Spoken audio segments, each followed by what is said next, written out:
Une histoire de Shen Jiang-hong. Le village de Mong était cerné par 3 hautes montagnes. Une nuit d'été, au cours d'un orage, une terrible avalanche de pierres recouvrit tous les champs fertiles du village. Le conseil des anciens se réunit et décida qu'il valait mieux quitter la vallée. Tous les habitants dirent au revoir à leur maison et s'en allèrent. Seule resta la famille Sima. Quelques-uns de leurs champs avaient été épargnés, et ils attendaient la venue d'un bébé d'un jour à l'autre. Le bébé naquit 3 jours après l'orage. C'était un garçon qui sortit du ventre de sa mère avec un grand sourire.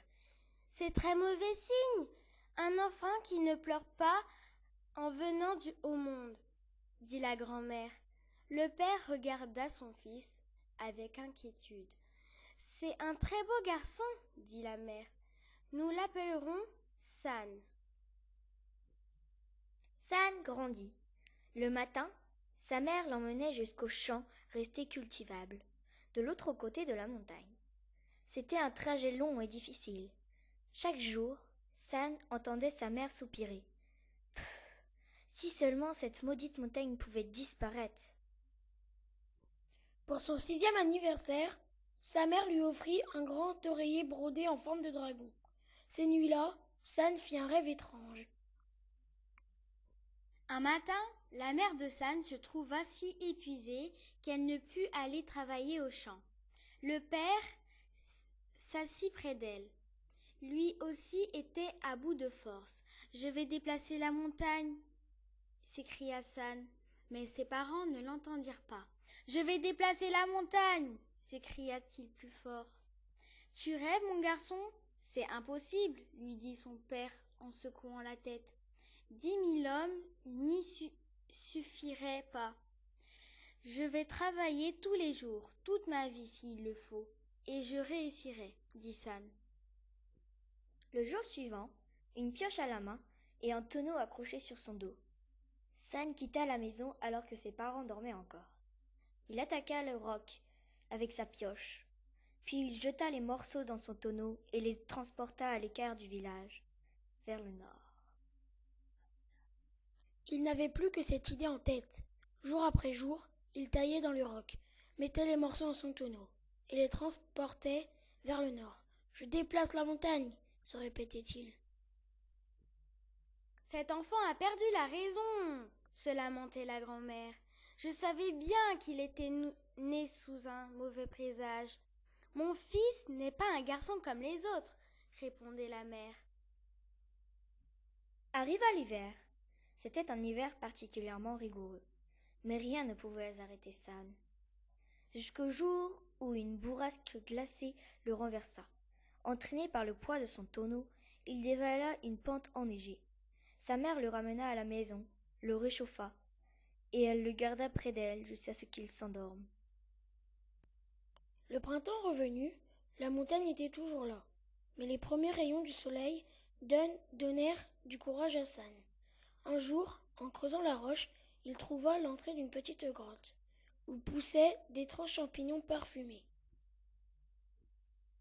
Au fond de la grotte, un étroit passage conduisait à une grotte plus grande.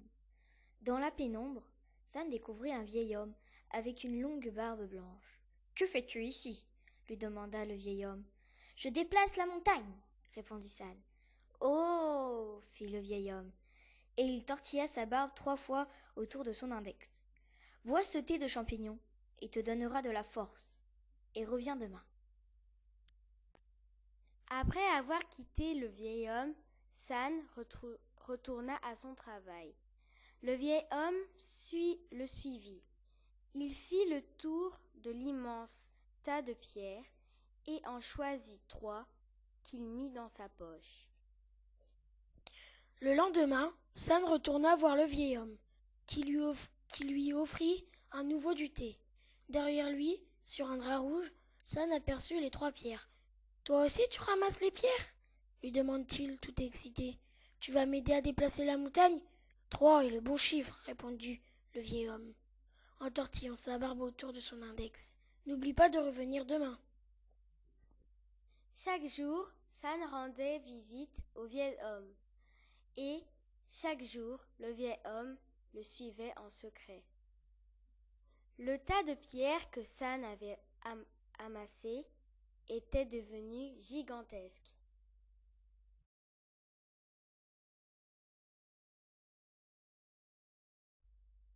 Une nuit, le vieil homme n'alla pas se coucher. Il resta assis, les jambes croisées et se concentra de toute la force de son esprit. Au lever du jour, il partit attendre San. « Tu es en retard, lui dit-il. Aujourd'hui c'est la dernière lune de l'automne. Il faut monter plus haut et rendre hommage au ciel. Prends ce sac dans ton tonneau et suis-moi. » Ils marchèrent jusqu'à la tombée du jour. Ils arrivent sur une grande terrasse rocheuse en face des 3 montagnes. Le vieil homme ouvrit son sac rouge. Il en sortit 3 champignons parfumés et les 3 pierres qu'il avait ramassées au printemps. Il remplit 3 verres d'alcool de riz et jeta le premier vers le ciel, le deuxième vers la terre et le troisième dans le vent. Maintenant, allume l'encens et incline-toi pour honorer le ciel, dit le vieil homme. C'est alors qu'un grand vent se leva. Le ciel s'assombrit brusquement. D'étranges nuées s'approchèrent et l'air s'emplit d'une sorte de rugissement. Soudain, 3 grands éclairs déchirèrent la nuit. Dans le ciel noir apparurent 3 dragons blancs. Ils se mirent à tournoyer autour des montagnes, en crachant de longues langues de feu. Leurs cris étaient assourdissants. La terre trembla, et sous les yeux ébahis de San, les 3 dragons arrachèrent les 3 montagnes de leurs griffes puissantes et les emportèrent vers le nord. Puis, d'un seul coup, le calme et le silence revinrent. La mère de San n'avait pas fermé l'œil de la nuit. Elle savait que les puissances célestes étaient venues récompenser son fils. Au lever du jour, elle lui prépara un repas et l'attendit devant la porte. Quand San arriva, elle le serra longuement dans ses bras. « Mon fils, dit-elle, tu as déplacé la montagne.